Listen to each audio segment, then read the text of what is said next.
खबर मुंशी मुझे शिकारी कुत्ता तो के सुअर समझी नहीं लाल कन बाबा साईं कुत्ता मुके हिलाल कन या न कन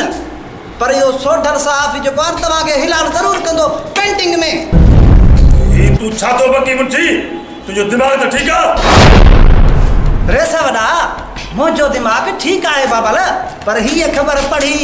तो जो दिमाग जरूर चकराई जी तो पेंटिंग में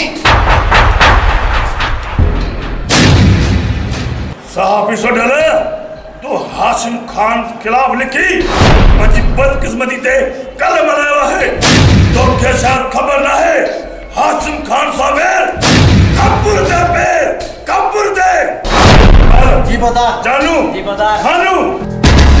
जी बता ये रे वनी इन साहब के खबे करी जो रे मुट होता रे साहब ही जिंदा खपई जाऊनी जो लाश जोत इकबाल दादा जको भी कम खणदो आए न उनी के पूरो कंदो आए ईमानदारी सा मैं इकबाल न मुके साहब सोढल जिंदा खपे छो जो हुनके मां पजे हस्तन सा मारिस आई पजे अंदर जी बाहर साइदुस छो जो हाशिम खान साहब कपूर दे